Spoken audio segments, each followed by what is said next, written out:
Looking for a guaranteed way to create content that resonates with your audience? Start a podcast, interview your ideal clients, and let them choose the topic of the interview. Because if your ideal clients care about the topic, there's a good chance the rest of your audience will care about it too. Learn more at sweetfishmedia.com. You're listening to B2B Growth, a daily podcast for B2B leaders. We've interviewed names you've probably heard before, like Gary Vaynerchuk and Simon Sinek, but you've probably never heard from the majority of our guests. That's because the bulk of our interviews aren't with professional speakers and authors. Most of our guests are in the trenches leading sales and marketing teams. They're implementing strategy. They're experimenting with tactics. They're building the fastest growing B2B companies in the world. My name is James Carberry. I'm the founder of Sweetfish Media, a podcast agency for B2B brands, and I'm also one of the co-hosts of this show. When we're not interviewing sales and marketing leaders, you'll hear stories from behind the scenes of our own business. We'll share the ups and downs of our journey as we attempt to take over the world. Just kidding. Well, maybe. Let's get into the show.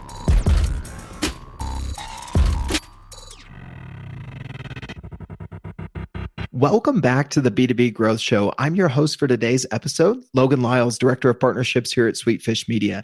I'm joined today by Rodman Likes. He is the VP of Sales at Formation. Rodman, how you doing today, man? I'm doing well. Thanks for having me. Excited about this session. Yeah, I am excited about this as well. So we're going to be talking about why you can't just focus on business value in your sales process. There's definitely value there, not to be too meta, but we're going to be diving into selling with personal value in mind. Before we get into today's topic, really, Rodman, I would love for you to share with listeners a little bit about your background in the sales profession and what you and your team at Formation are up to these days. All right, I appreciate that.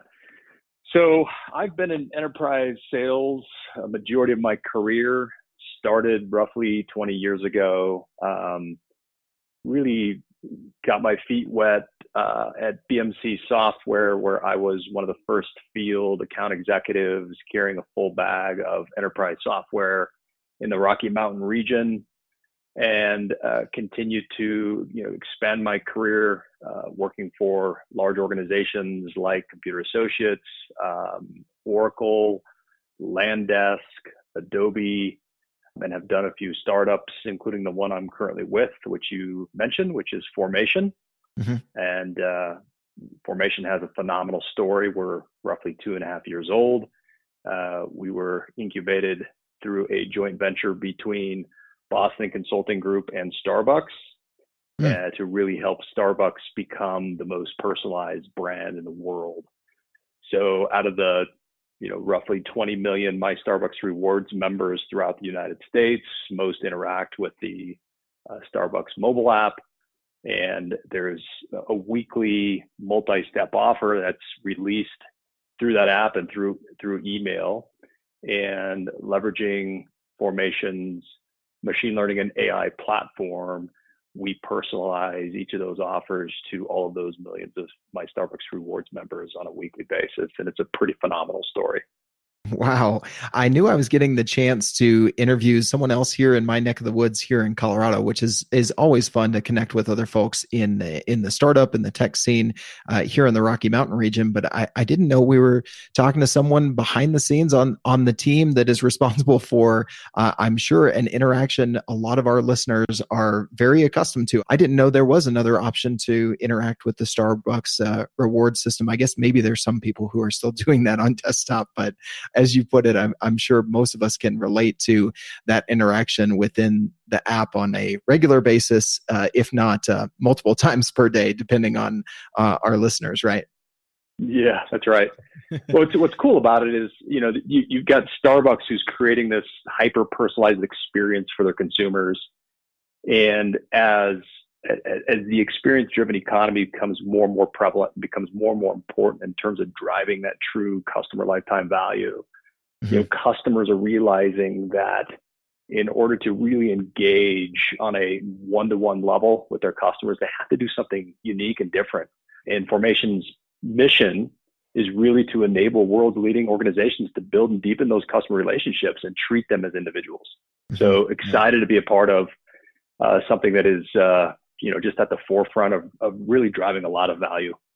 Yeah, definitely. So on that theme of value, let's dive in here, Rodman. As you and I were talking about, what you were going to share in today's episode, you talked about this idea of selling with value, and I think a lot of B2B salespeople they understand the concept of selling business value, so that you're not reducing the conversation strictly to price. Let's unpack that a little bit, and then we'll move to what I think is probably where we'll go a little bit deeper today, is in selling to the personal value in B2B. But for those folks that I think could get some value in just unpacking, how do we sell to business value and get away from that commoditization of our product or service?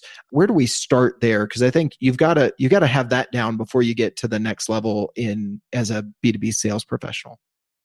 Yeah, great question. And really, value is one variable across the spectrum as it relates to just a sales process or a sales methodology. But it's an absolute critical component and variable to that whole process. And when I think of value, there's, as you mentioned, two general components. There's the business value, which is what is the ROI? What is the cost justification? How are we going to measure impact of whatever it is that we're purchasing, so that we can write up the necessary capital acquisition request to send to our finance team to have them release the funds to go make this purchase, right? So that's business value, and it's absolutely critical to the overall sales process. But the other one that's often overlooked and underestimated is the whole personal value. So in B2B sales, we know that there's typically more than one person that's part of making a buying decision. And it's critical that we center around personal value, the what's in it for me aspect of selling to those various stakeholders and influencers that are part of the whole process.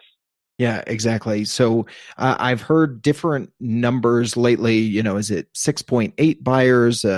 How many? I think we can all agree that, buying, especially in B2B, is happening by committee more often than not. But I think one of the things we lose sight of is we're building a business case, yet we are still selling to individuals. They are humans with wants and needs, just like we are. We're looking to accomplish things for our organization and for ourselves personally. So how do you recommend that sellers these days, Rodman, start to think differently about how do I communicate and sell on the personal value to the members of the buying committee that are involved in a more complex B2B sale?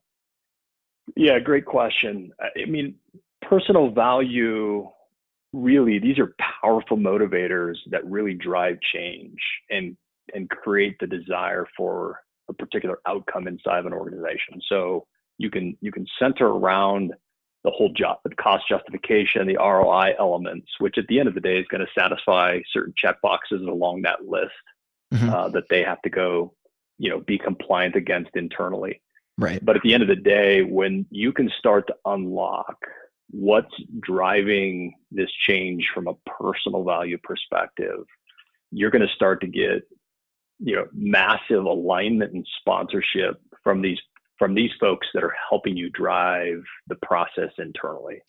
So some of the questions that I think help uncover personal value are just very open-ended questions. And obviously, the personal value unlock is going to come at some point during the sales cycle where you've already established some level of credibility and rapport with the individuals that you're meeting with.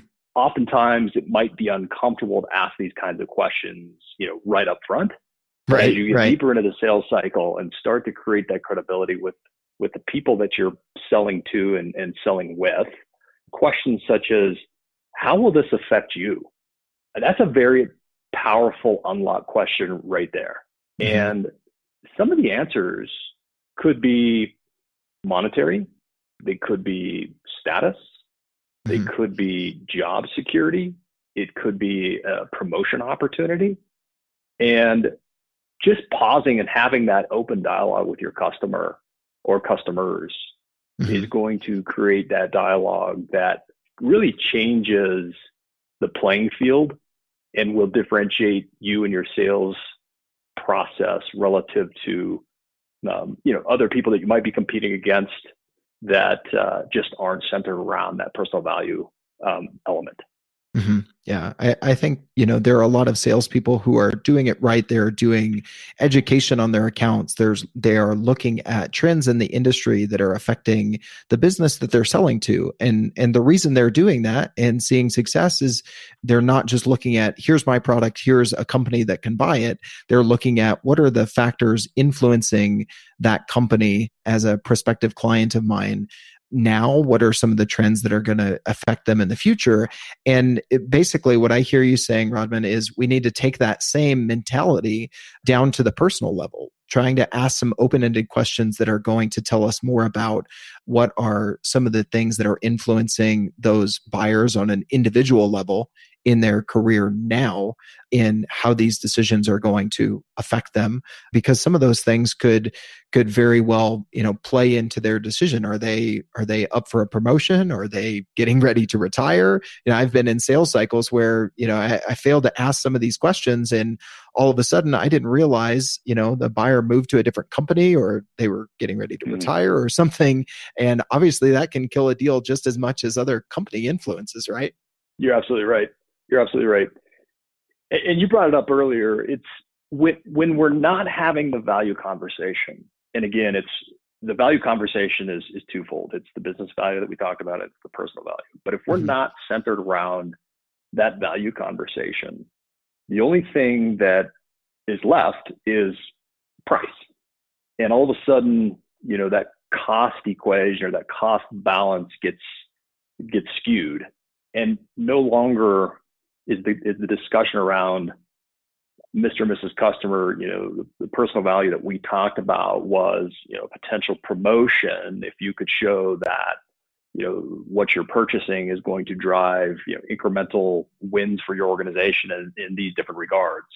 Instead, it becomes, you told me this was $1 million and we only budgeted $300,000, and your competitor came in with a price of $299,000. So we're going to have to go with them.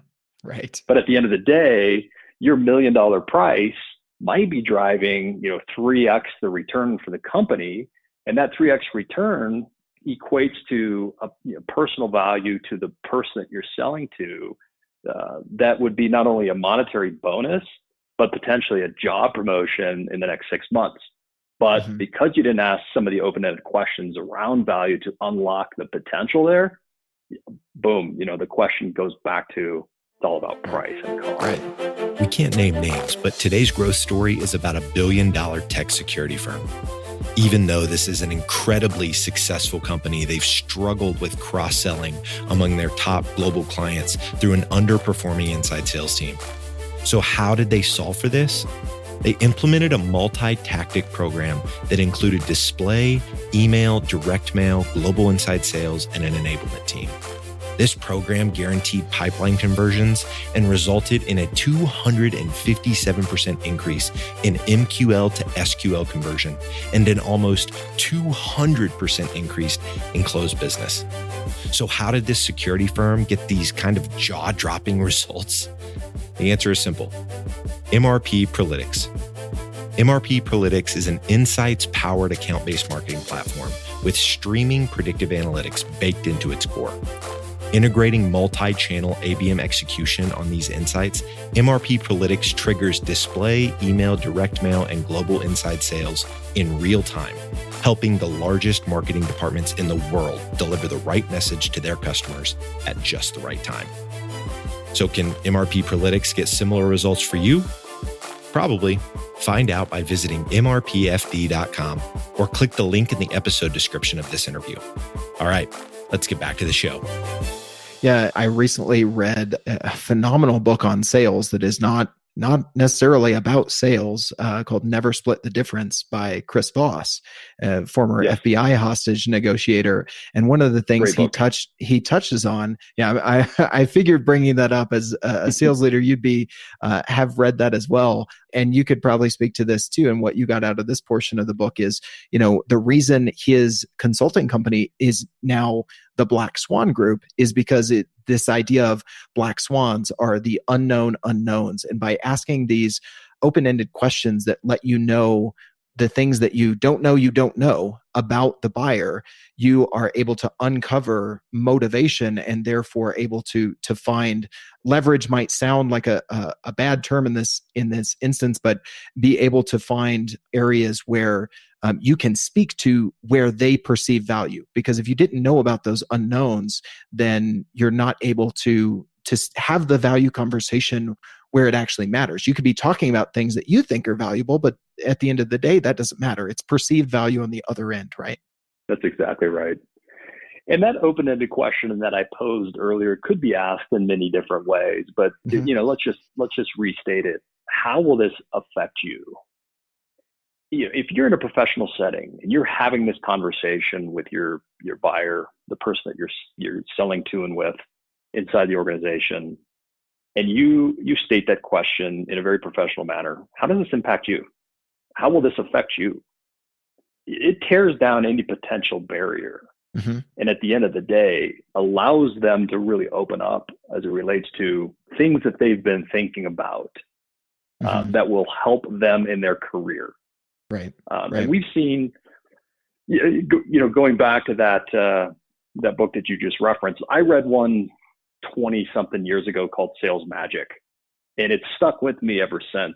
And it's essentially, if you can see John Smith through John Smith's eyes, you can sell John Smith what John Smith buys. And really, if you think about that, it's all about the personal value.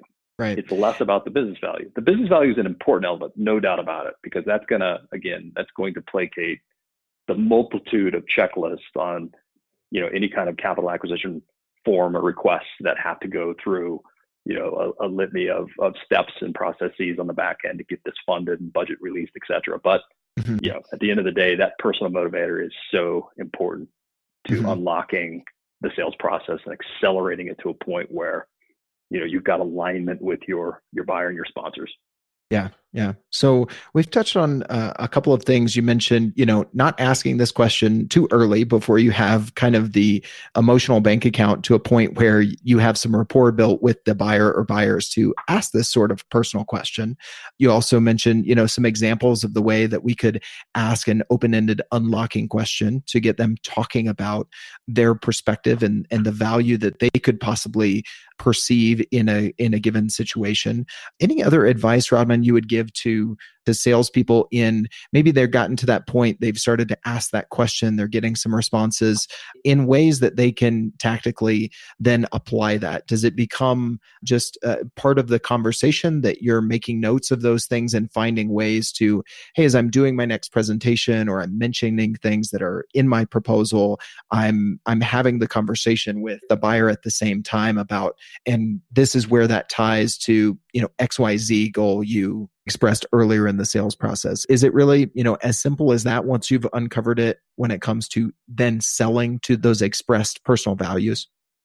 From a proposal perspective and just the formalities that come with, work product and presenting the business value side of things, certainly those become a lot, let's just call it easier to portray as it relates to proposals and documentation and things of that nature that might be seen and viewed by a wider audience. Right. The personal value is something that, all of a sudden you've created this bond, this unbreakable bond with the person that you're selling to and with inside the organization. And you understand some of these intrinsic motivators that are important to them. And being able to just reconfirm and recenter back on those as you go through the sales cycle in a way that is very open-ended, very professional. I think it's a great way to just continue to form that kind of magic relationship and bond with that individual or those individuals where you've uncovered personal value. And again, you have to go back to how whatever it is that you're selling is going to help drive that individual toward their personal goal and refocus on, why it's important and what's in it for them. Yeah. So that reiteration through those conversations throughout the sales process, I can see, how that is going to help you reinforce that relationship. And no matter who you're selling to, if you sell to small businesses, the enterprise, mid-market, all sorts of different industries within B2B sales. As we mentioned from the top of this conversation, we're still selling to other humans. So keeping that first and foremost in your mind as you're going through these interactions and not becoming so rote in the way that we build a business case and then we present it. There's still humans sitting at the other across the table, or more often these days across the Zoom meeting call from us, right? So I think all of that is very applicable for anyone in B2B sales these days. Well, Rodman, if anyone listening to this would like to reach out, ask you any follow-up questions on this or anything else sales related, obviously you've got a ton of experience in the tech world and in sales, leading teams, different sizes, or learn anything more about Formation, what would be the best way for them to reach out, stay connected with you or the team at Formation? Oh, I appreciate the question. I'm certainly open to addressing questions or connecting with folks that have like interests. You can reach me via LinkedIn. Obviously, there aren't too many folks with my name, Rodman Likes, Likes. My Twitter handle is Making Cloud Rain. And my personal email is rodmanlikes@gmail.com. So hopefully one of those three channels will unlock an opportunity for us to have a future conversation and dialogue, which I very much look forward to. Awesome. Well, I appreciate the chat today here, Rodman, and love that Twitter handle, by the way. I'm sure listeners will find you one way or another.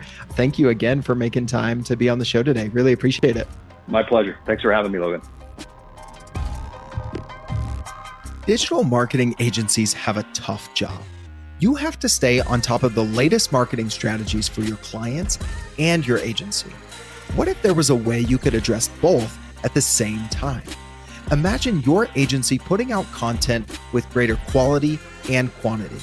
Envision bringing your clients a turnkey solution for one of B2B marketing's fastest growing media strategies, podcasting. You know all those clients asking for your help with their account-based marketing efforts? Picture being the first to bring them the idea of content-based networking, showing them the proven strategy for breaking into their most coveted accounts. Here's the concept.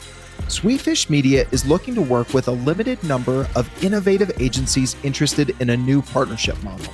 We produce a podcast for your agency. You introduce the power of podcasting and Sweetfish services to your clients. Everybody wins. Learn more at sweetfishpartners.com.